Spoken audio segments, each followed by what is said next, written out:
Olá, meus amados irmãos, Deus os abençoe. É um grande privilégio, um grande prazer para mim estar aqui para mais essa conversa. E hoje eu quero comentar uns parágrafos da mensagem Chuva Temporã em Seródia, pregada no ano de 60, no dia 3 de março. Essa mensagem traz a profecia a respeito do derramamento da chuva, a grande chuva prometida por Oséias, que disse: ele a nós virá como chuva, chuva seródia. Essa chuva é uma chuva de ensinamento, de acordo com Joel capítulo 2, onde a Bíblia fala que Deus enviaria um ensinador de justiça e ele faria descer a chuva, a temporã e a seródia. Veja, no mesmo tempo, uma para a semeadura e outra para a colheita. Todos nós sabemos que o Mombrana semeou para a semente eleita, Billy Graham semeou para os evangélicos e Oral Roberts semeou para os pentecostais. E nós estamos chegando aqui no tempo do fim, à plena colheita. A verdadeira igreja, veja, irá ao arrebatamento e a semente semeada por Billy Graham e Oral Roberts estão indo para o Concílio Mundial de Igrejas, consequentemente marcados pela marca da besta, cegos, não podem encontrar a porta, se dirigindo para a grande tribulação. Então, nós temos uma importante escritura a respeito desse assunto em Isaías e no livro de Zacarias. As duas escrituras se completam e somente um profeta poderia captar isso, somente um profeta poderia trazer à luz dessa escritura a fim de abrir os nossos olhos para a mensagem que traria a fé para o arrebatamento. Joel falou da restauração da árvore noiva. E quando o Espírito de Deus lhe dava a instrução a respeito da restauração, o Espírito falou da chuva, a chuva de ensinamento, evidentemente que é o que a gente chama de a abertura da palavra. Quando o profeta pregou a mensagem, ele a pregou inspirado pelo Espírito Santo, guiado pela mente de Deus, veja, e ele colocou dentro das mensagens o plano da redenção. A mensagem do Mombrana não são sermões aleatórios que ele pregou aqui e ali sem saber o que ele estava fazendo. Ele era totalmente guiado pela mente de Deus, como um profeta inspirado pelo Espírito Santo. Esses homens falaram da parte de Deus e nenhuma escritura é de particular interpretação. Veja, assim como temos muito firme as palavras dos profetas, também temos muito firme a mensagem do Mombrana.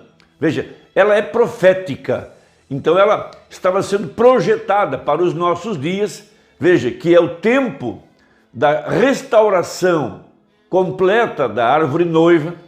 Veja, essa é a estação onde a igreja tem chegado à pedra de coroa, onde ela tem chegado à maturidade para poder entender a palavra.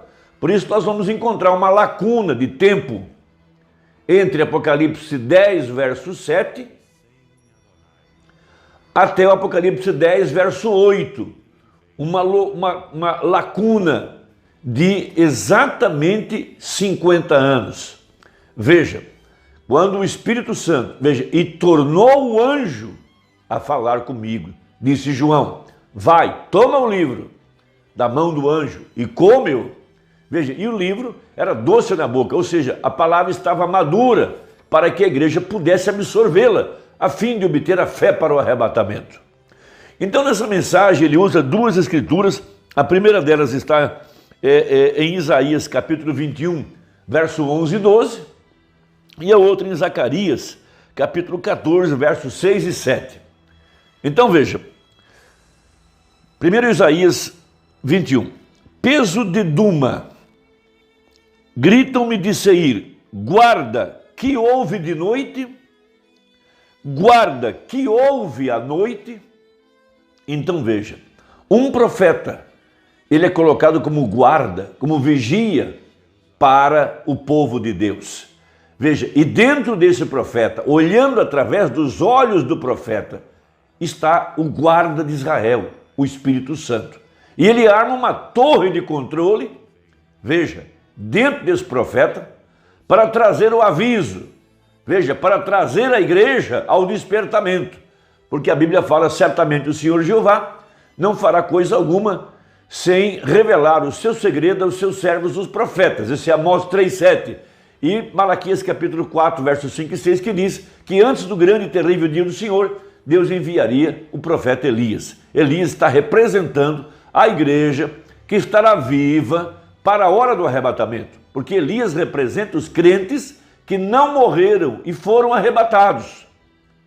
Então, a verdadeira igreja desse tempo do fim, que está de pé, ela não passará pela grande tribulação para posteriormente ressuscitar e subir no arrebatamento. Não, o arrebatamento acontece agora, antes do período da grande tribulação. Veja, a exemplo de José, que quando ele foi revelar-se aos seus irmãos, ele mandou a sua esposa ao palácio com as crianças e depois ele ficou sozinho para revelar-se aos seus irmãos, um tipo de Jesus Cristo, mandando a igreja para casa, ficando só para revelar-se aos judeus. Então veja, e disse o guarda, veja, o guarda de Israel, veja, vem amanhã e também à noite. Que coisa! Veja, se quereis perguntar, perguntai, voltai, vinde. Então ele veja, ele falou que amanhã e a noite vinham juntas. Que coisa estranha. Mas, quando você lê Zacarias, capítulo 14, versos 6 e 7, você vai entender que momentos antes do amanhecer, veja, fica mais escuro. Então veja, e acontecerá naquele dia que não haverá preciosa luz, nem espessa escuridão, nem dia nem noite. Veja, mas será um dia conhecido do Senhor, nem dia nem noite será.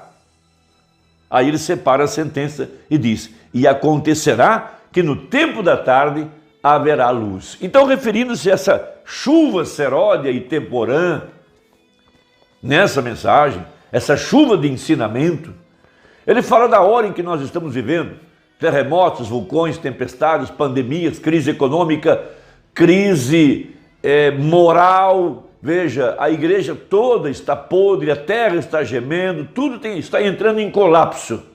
E nós estamos vivendo bem em meio às pragas de Apocalipse, de acordo com a profecia. Pestes, veja, plural, gripe espanhola, gripe suína, a AIDS que afetou uma certa classe da população, e agora a pandemia, o Covid-19, e a gente não sabe o que vem pela frente.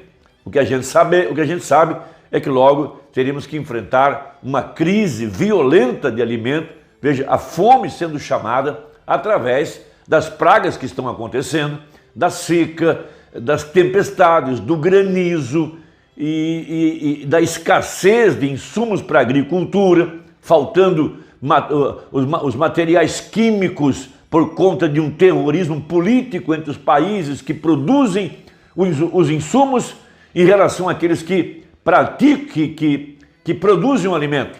Então são coisas políticas e que estão acontecendo e que trarão uma grande pressão econômica. Então, ele diz no parágrafo 59, essa mensagem a seguir, ele diz assim, então vemos essas coisas espantosas acontecendo, terremotos, grandes ondas, o desfalecimento, a densa escuridão, o orgulho, a vanglória, amantes do prazer, isso é Timóteo, né? Veja, agora, isso é tudo para o mundo, e isso é o que o mundo está apontando, mas a igreja tem um outro sinal, a verdadeira igreja, o reino de Deus, o reino que não será abalado. Veja, esse é o único lugar seguro nesta hora para a semente real de Abraão. Não é num lugar isolado, dentro de uma floresta ou numa ilha paradisíaca, num paraíso fiscal, ou armazenar alimento, essas coisas assim. O lugar seguro é o reino dos céus. É ali onde está a semente real de Abraão, escondida, guardada, cercada por milhares de anjos, e ao redor dessa Assembleia Universal, dessa cidade piramidal, a Nova Jerusalém, o muro feito pelo sangue de Jesus Cristo. Veja, e os cidadãos que estão dentro desse reino estão guardados pelas leis que regem, veja, o universo, a palavra de Deus É ali onde eu e você estamos, pelo novo nascimento e pelo batismo com o Espírito Santo. Ó, que abençoado chamado! Veja, ele prometeu que haveria uma chuva tardia sobre a igreja espiritual. Nos últimos dias ele derramaria ambas as chuvas, temporã e seródia, na mesma estação. Ele prometeu isso. Agora vamos observar o que as chuvas são. Então ele começa a explicar. Então, tivemos a semeadura, a mensagem do profeta, e veja, e temos aqui no tempo do fim, o que a gente chama de a abertura da palavra, que foi quando o Espírito Santo tornou a falar com a igreja para trazer o entendimento da palavra, o que nós temos hoje e o que está trazendo esse tremendo avivamento para dentro das nossas almas. Agora, quando nós descobrimos que ele, o profeta disse, haverá um dia que não será nem dia nem noite, mas no tempo da tarde haverá luz. Que tipo de luz?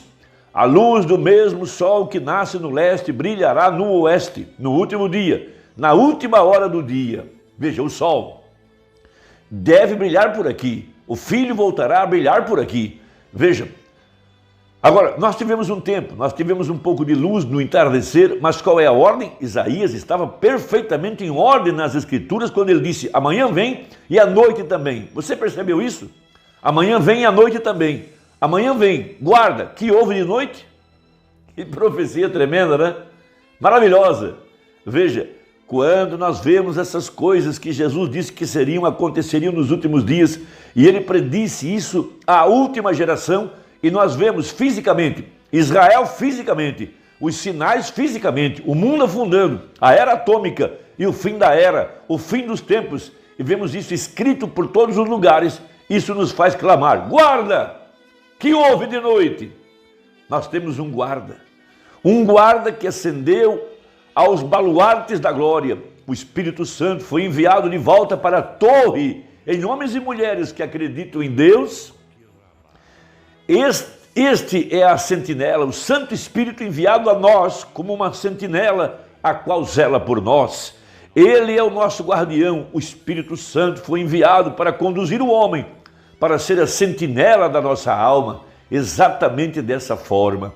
O homem não foi feito para cuidar de outro, o Espírito veio para cuidar de nós. E ele é o nosso tutor, nosso mestre, nosso guia interior. O Espírito Santo é para ensinar. Então nós clamamos ao Espírito Santo, olhando essas coisas, guarda que houve de noite, tal como ele disse, amanhã vem, e à noite também. O que é isso? Veja como isso acontece agora. Então ele começa a pregar a respeito dos dias de Ló, dos dias de Abraão, falando a respeito do ensinamento, da palavra sendo revelada, da palavra sendo aberta, o Filho do Homem aqui no tempo do fim. Irmão, essa é a mensagem do profeta, essa chuva é esse ensinamento que vem através da mensagem, que Deus possa te abençoar. Espero que a conversa de hoje tenha ajudado. Até a próxima, se Deus quiser, em nome de Jesus. Amém.